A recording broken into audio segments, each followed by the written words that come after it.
আপনারা যারা প্লে করেছেন তারা অবশ্যই আমলের উদ্দেশ্যে ভিডিওটি সম্পূর্ণ দেখবেন। আমি ভিডিওটিতে সুন্দর করে সহজ করে আমলটি শিখিয়ে দেব। আপনারা চিন্তার কোনো কারণ নেই, দেখে দেখেও দোয়াটি পড়তে পারবেন ইনশাআল্লাহ। জিলহজ মাসের ৯ তারিখ পবিত্র আরাফার দিন। এই হজের সময় আরাফার মাঠে অবস্থান করাই হলো সবচেয়ে গুরুত্বপূর্ণ একটি কাজ। নবীজি সাল্লাল্লাহু আলাইহি সাল্লাম বলেছেন, আরাফাতে অবস্থান করাই হলো হজ।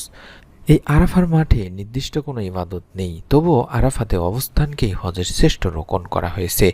আরাফার দিনে অবতীর্ণ হয়েছে কোরআনুল কারিমের সর্বশেষ আয়াতটি, যেখানে বলা হয়েছে, আজ তোমাদের জন্য তোমাদের দিনকে পূর্ণাঙ্গ করলাম এবং তোমাদের প্রতি আমার নিয়ামত পরিপূর্ণ করলাম এবং ইসলাম তোমাদের দিন মনোনীত করলাম। পবিত্র কোরআনে এই কথাটি বলা হয়েছে। দিনী ভাই বোনেরা, এদিন বান্দার দিকে মহান প্রভুর রহমতের জোয়ার প্রবল বেগে উচ্চারিত হয়।